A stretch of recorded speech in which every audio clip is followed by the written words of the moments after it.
ooh, my hands are all sweaty, like I'm nervous, and I don't know, like I shouldn't be nervous, like we've done this 1,000,002 times, but it's like, ew, it feels like I just washed my hands and didn't dry them off.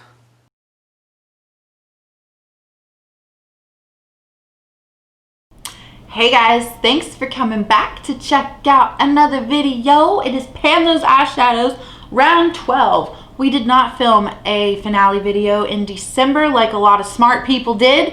So this isn't like an official introduction, but I did create a new playlist for this project pan since it is a new year. And since it's a new year, let's go over all of our housekeeping stuff right away. Just kind of get that out because I have a problem of just like diving right into a project pan and not really explaining things to you guys.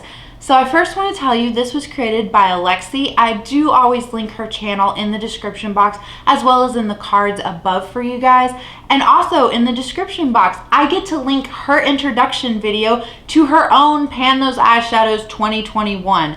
She did do this project for 2 years, took 2 years off, I believe, if I'm not mistaken, but now she's back at it, so it's really exciting to have her like joining in on this again. And in case you've missed that video, like I said, it's in the description box down below.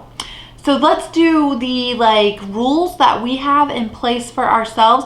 This is why I love this project pan. It's one of those where everyone gets to kind of tailor it to fit their own needs and their own collection. So everyone does do it just a hair differently, which keeps it fun. And I would just like to go over with you the rules that I have in place, just in case this is your first video of mine that you're watching, or if you've been here a while and you just can't remember what rules I have. So the first rule that I have for myself is that I will be working on 6 eyeshadows at a time within this project pan, and I completely randomize the shade using the Pretty Random Number Generator app.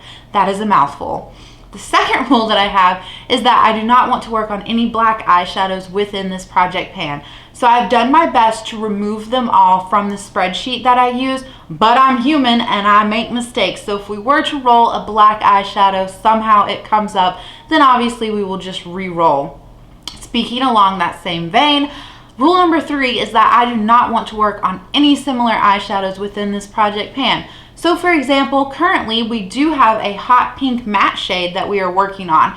If I was to roll another hot pink matte shade, then I would just re-roll because there's no point to me in having like 2 very similar shades in this project when I would probably use them in the same way. So there's inevitably one shadow sitting there not getting touched.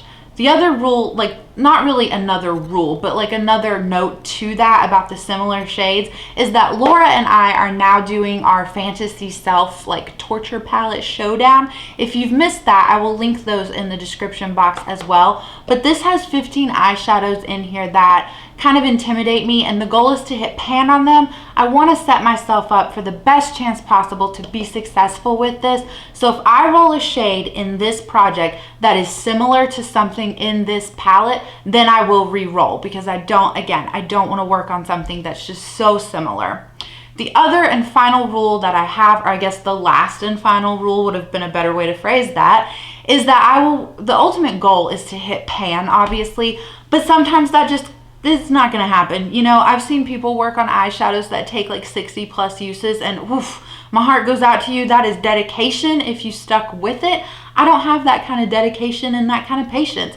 So I've set myself a 20 use like limit on these eyeshadows.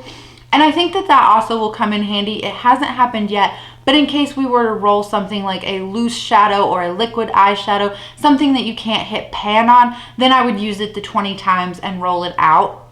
I don't think we've yet had to enact the 20 use rule. And obviously if I feel like I'm really close to pan on a shadow, like we've hit the 20 uses and I feel like it's close, I'm probably just going to keep it in the project because like I said, I do want to hit pan on as many shadows as I can this year, but I also want to cycle through as many shadows as I can this year. So that is all of the housekeeping stuff that we have to talk about. All right, so the next thing that we normally talk about is bonus pans. I don't have any bonus pans as I sit here with you, but I did finish off a shadow in the year of 2021. We're starting strong. Now this is a shadow that I worked on for a lot of 2020, but here is my empty pan. So this comes from the Tarte Clay Play Face Palette Volume 1. This was the shade Solstice. This was living in with my Depotted ABH Subculture palette. If you're familiar with this, then you know this was just a matte cream shade that I used to set down my eye primer. So maybe you don't find it that impressive, but I do, and I'm happy to be starting off the year on such a good note. Okay, so the next thing that I want to talk about briefly is pan percentage. I believe when we left off 2020, it was December 2020, before the holidays, my pan percentage was 11.8%. Oh, it was so high. It was so high. It's not that high anymore. So I have 660 pans of eyeshadow in my collection now, and we are just, you can all have a collective moment to gasp, okay? 660. All right, out of those 660, I do have 58 eyeshadows with pan on them. So I'm really happy. I think that's a really good number, 58. That's, you know, that to me is a lot. But when you calculate the percentage, it's only 8.79%. I would really love to, by the end of this year, be at the 10 to 12 mark for pan percentage. That's just something, I know it's like an arbitrary number, but I think it's a good number to like aim for. All right, so now we can talk about our eyeshadows that we have been working on for the previous month. I can't swatch out the color story on my hand, so I'm gonna insert a picture of it here for you guys. So in order of appearance from top to bottom, it is Lithuation from the ABH Jackie Aina palette, Moon from the BH Cosmetics Galaxy Chic palette, Oro from the Juvia's Place The Festival palette, and then I believe it should be ColourPop the Big 3, which is the single, and then it's the ColourPop shade Tuxedo Rose from the Pretty Guardian palette, and then the last one is the shade Lila, which is a Dandelion single. So let's get on into this. I'm going to leave all of the information for like how many times I've used each eyeshadow and things like that on the screen for you guys. That way we can just get through this quicker, okay? So the first shadow that we will talk about is Lithuation from the ABH Jackie Aina palette. I am really excited to report to you guys that we have nice shiny pan on this eyeshadow. Isn't that impressive? I have to say, I'm really glad that this got rolled into the project early on when it did. I think this was a very appropriate palette for like fall going into winter. This was a palette that intimidated me, and I'm just really happy that now through it being in this project, not only did I get a pan of eyeshadow, but I got a lot more comfortable with this palette as a whole, and it is one of my favorite palettes within my collection. All right, so the next eyeshadow that I would love to talk to you guys about, I can't show you. It is Moon from the BH Cosmetics Galaxy Chic palette. Why can I not talk to you about this shade? This shade no longer exists in my collection. My mother is such a fan of baked eyeshadows, and especially marbled baked eyeshadows.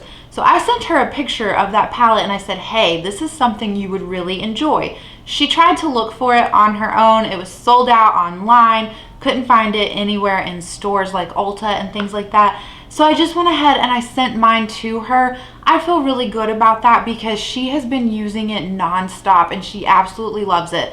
So the palette no longer exists. So as well as rolling a shade for Lithuation, we will also get to roll a shade to replace Moon.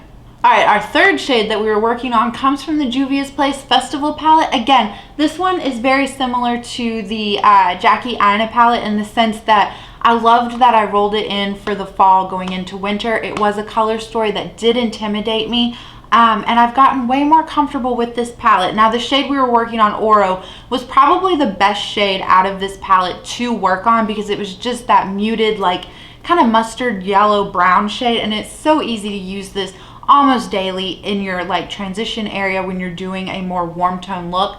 So here is the shade Oro, and as you guys can see, we do have nice pan on Oro, so I'm very excited about this. The Juvia's Place eyeshadows I have found, like these bigger ones, the pans look really intimidating, but they're actually kind of shallow, but I'm also heavy-handed with my eyeshadows, so you know, maybe that's another reason why there's pan on there. All right, the next shade that I want to talk to you about is our ColourPop single in the shade The Big 3. Again, just really excited to be working on this shade. It's such a great winter shade to me because it's like it's a white base shade and then it's got that minty like green blue shift to it. So here's what my shade is currently looking like. I don't know how well you can tell on camera, but in person, I can definitely see a dip forming with this shade, which makes me really happy. I do tend to wear this more as like just an inner corner shade, but now that I do have my colored bases in my collection, I have used this over top of the green one, and I want to use it over top of the blue one to see how that makes it like look and like transform it. All right, the next shade we talk about is from the ColourPop Sailor Moon palette. I am just so happy. Like, I love this palette. I know this palette isn't everyone's cup of tea, but I have just fallen in love with it. So the shade we are working on is this shade right here, Tuxedo Rose. And again, hopefully you can tell that there is a nice dip forming in this shade. This is one of those shades that is a matte with glitter in it, but honestly, once I apply it to my eyes and blend it out, I don't notice the glitter, so I'm not really like mad about it. I think it's a really pretty shade, and I have fallen in love with this palette. All right, our last eyeshadow to talk about is our other single that comes from Dandelions. This is in the shade Lila, and here is what it is looking like. Again, I don't know if you can tell on camera. Maybe if I hold it, yeah, like that, I think you can see the dip in the middle. So I really do enjoy this shade. I think it's a very pretty, like, kind of not icy. When I say icy purple, obviously I think that your mind would go towards like a shimmer shade, but this kind of would be the matte version of an icy purple, if that makes sense. And I really do enjoy it. I do have to say though, this is no fault of Dandelions. That shade came to me shattered, and so I did repress it. I think I used a little too much alcohol, and it kind of changed the formula a little bit. What I've noticed with my other matte Dandelion shades, they're a little bit more powdery like ABH shades, and this one is not. And I do have to dip my brush into the shade multiple times in order to pick up enough product and get the color that I want on my lids. So again, it's not terrible. It's still, you just have to work with it. It is a little underwhelming like performance wise, but that is not Dandelion's fault. Okay, so the next thing we will talk about is looks. I do have 3 looks to share with you today. So the first look comes solely from using the ColourPop Sailor Moon palette. I have Tuxedo Rose in my crease, as well as the shade Love from the palette. On the outer V, I did use the shade Luna. I just wanted to experiment with that as an outer V shade. It wasn't like the greatest decision, but it wasn't the worst decision. And then on the inner half of my lid, as well as the inner corner, I have the Super Shock shadow from this palette called Silver Millennium. I believe when I filmed my Partners in Cream finale video that I was wearing this eye look. So if you want to see it like live in person, then go check out that video. The second eye look that I have to share with you, I am using a combination of some Pans of Eyeshadows shades as well as some shades that were in my current BYOP. So I do have Lila in my transition area, although I don't think it shows up well in the picture, but that is in my transition area.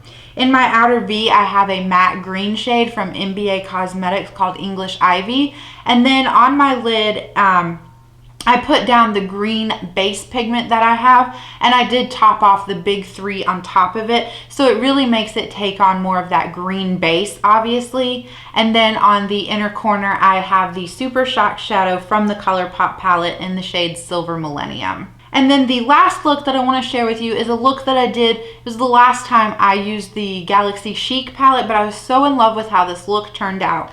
So I do have Oro from the Festival palette in my crease, as well as a red shade, and off the top of my head, I cannot remember what red shade it is, so I apologize that I cannot tell you that.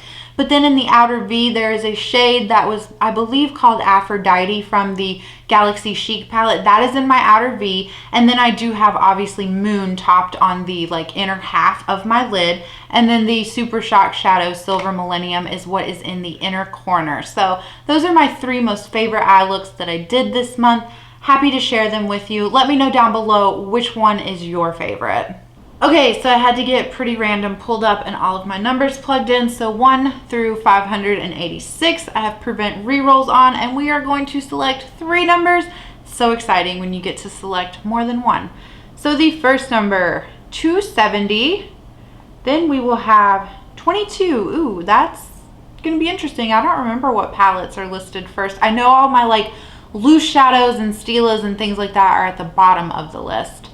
So then our last number is 133. All right, I'm going to go see what these are, make sure that they are not similar to anything else like within our fantasy palette or within this project, and I will be right back to share them with you. All right, I feel like we're always gonna have a Juvia's Place eyeshadow in here just because I have so many of their palettes, but let's first talk about this wasn't the first shade that we rolled. I swatched them on my hand in numerical order, which wasn't the order that we rolled the shades, but that's how we are going to talk about them. So this is shade 22. It comes from the Morphe 35 OM palette, Nature Glow. This was gifted to me by Kaylee. So these don't have shade names. So how I have done it is like A, B, C, D, and then you go in. So like 1, 2, 3, hopefully that makes sense. So we got D7 or D6, I'm sorry, is what it corresponds to. So A, B, C, D, 1, 2, 3, 4, 5, 6. It is this like really interesting, just warm brown shade, you know? I mean, this palette as a whole, I really enjoy this. This is kind of like a staple, like if I'm missing something like a warm color shade, but it is like boring to pull this in, you know what I mean? So, but I'm happy to be working on that. As you can see, like we already have a lot of pan in there. I have worked on it previously within this project, so I don't foresee it being an issue to hit pan in that shade. Then the next one was 133, if I'm not mistaken, which comes from the UOMA Beauty Black Magic Allure palette, and it is the shade Lady of Gold, which is the first shade in this palette. Now, when I swatched it out on my hand, I had to build it up quite a bit. I've only ever used this as an inner corner shade, and I foresee that's what I'm gonna do with it because it's not as impactful as like a standard like shimmer shade, which isn't bad. Like we do need those inner corner shades. I might try layering this over like one of the colored bases that I have, or using the NYX glitter glue, but if it's not as impactful as I want, then we will just use it as an inner corner like highlighting shade. And so then the last shade comes from the new to me Zulu palette by Juvia's Place. I had said I wanted a rainbow palette, and so I got this one, and this is what it is looking like on the inside. I really do enjoy this color story. It's just so bright and so fun. So we did get, the number that we rolled was 270 if I'm not mistaken, which corresponds to shade number 7 here within the palette. And it is just this great, like, not bubblegum pink, it's a little bit darker than a bubblegum color, but it is just like a rose gold shade. Now I did swatch it against another shade in my Fantasy Self palette, which is a pink shade much like this one with a gold reflect, but the other one is lighter, and I'm actually interested to see them paired together. So I don't mind working on these two, even though they're technically a very similar shade. I think that I could do a lot of nice fading with the two. So let me show you our new color story swatched out on my hand. So we have the big 3 from ColourPop. We also have Tuxedo Rose from the ColourPop Sailor Moon palette. This is Lila from the Dandelions. This is the D6 shade from the Morphe 35 OM palette.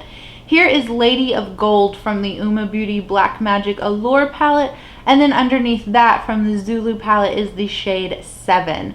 So this brown, like just sticking out of nowhere in this, is really throwing me off. I don't think that I'll be using that in conjunction with these shades, but if you take out like that brown color, I think we do have like a very nice cohesive color story, more appropriate for springtime than wintertime, but that's okay.